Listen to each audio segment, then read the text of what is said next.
Yeah, I just because I didn't know I was doing this interview. I just asking a bit of background, really. Yeah, just. No, sorry, mate. I was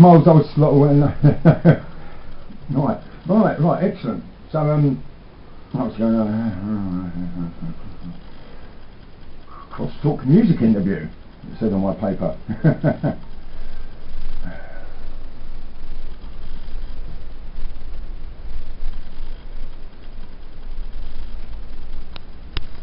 Right, I should just go for it now.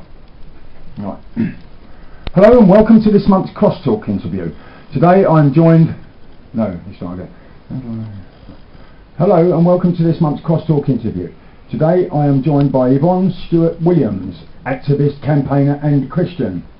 Hello Yvonne. Hello. So could you tell me a little, or rather explain a little about the campaign you're working on? Okay, right, the campaign that I'm working on, there are a few, but one of them is that currently I'm a commissioner for the Schizophrenia Commission, and it's a national schizophrenia commission that takes on evidence from people who are affected with schizophrenia and their loved ones about the way that they've been treated, the way they feel about themselves as being diagnosed with that diagnosis, and the lifestyles that they've had to live, and their personal view of their prognosis and what has been ascribed to them as being a possible prognosis. Also, I'm a lesbian and gay campaigner because, not just because I'm a lesbian, but as well as the fact that I'm a lesbian, I do campaign for Stonewall and stuff, and as well as campaigning for Stonewall about things like gay marriage and the equality of, and things like like the fit videos, sort of like making sure that people have the children in primary schools and secondary school are brought up without homophobic bullying and stuff. I do campaigning on, the last campaigning that I did in the church was at the Anglican Synod a few months ago, which was about Christians, clergy, lay people in the church, the Anglican church, and their equality within that arena. Right. And stuff. And on Saturday I'm going to be going to this thing by Unison, which is a conference. It's a third conference for homophobia and transphobia, and it's faith-based and stuff. It's supposed to be the sort of like quashing that happening in the workplace and everything like that. So yeah. Right. Could you explain to us how your faith influences your work and helps you, to keep on going? Right. Well, my faith is at the foundation of everything that I do.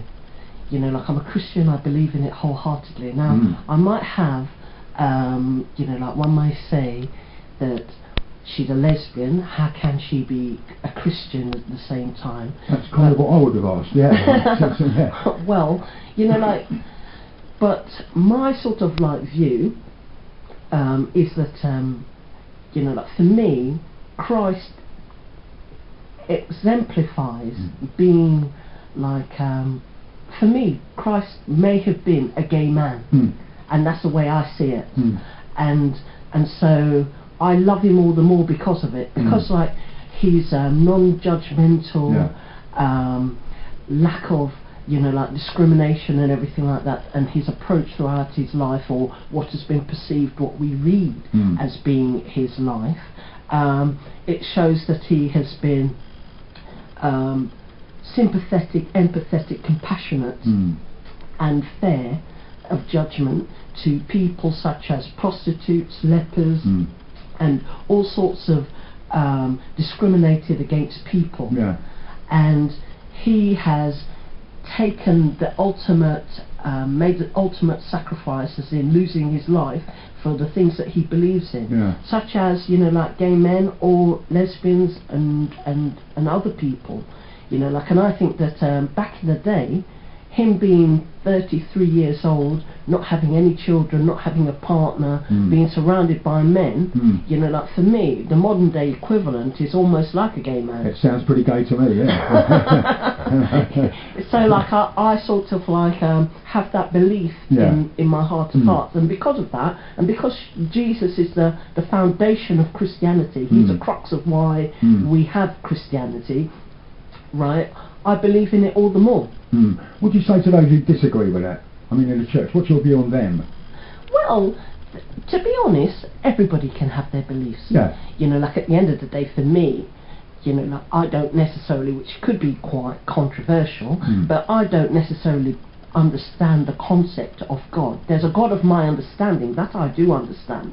And so like I believe in a higher power or a universal law of life. But at the end of the day, everybody's got their different beliefs and stuff, because like if you were supposed to take the Bible literally, you know, like and talk about virgin birth in this day and age, I mean that would be a bit far-fetched. Yeah, I think so. Why is it important for you to be able to marry in a church if the church doesn't really appreciate you? Well, I believe in equality.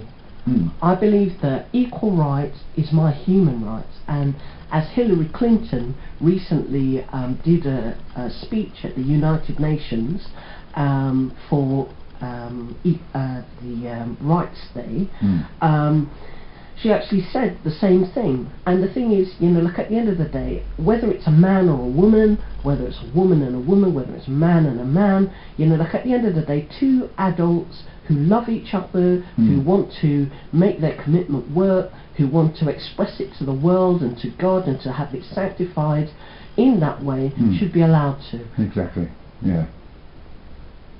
Sorry, Matt, just give us a moment. Good. Have you ever questioned your faith, and how did you resolve this? Yes, I've questioned my faith on a few occasions, but the one sticking factor, the real sort of like crux of it, and how I resolved it in the end, was there were a few things.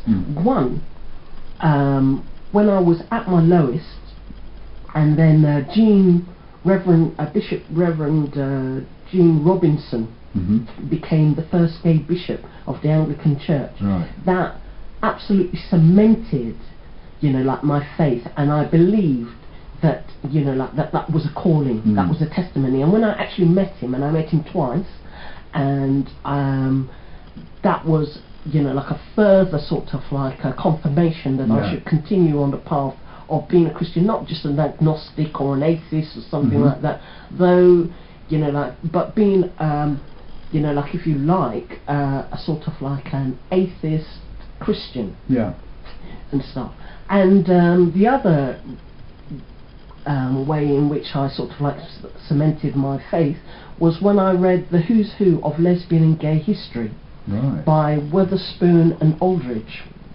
And in there it had Jesus was mentioned, but also my namesake Stewart, King James Stewart, and you know, like, and he's sort of like, you know, like having the King James version of the Bible and stuff like that, but also sort of like reading about him and realising that he too conducted himself within same-sex relationships and stuff. So like it made me feel that, oh okay then, if he can sort of like be a firm Christian and sort of like go as far as to endorse Christianity and have his own version of the Bible, while he was, yes, he was married, but also he was, you know, like he had loved interests of same sex and stuff, and conducted himself within those arenas.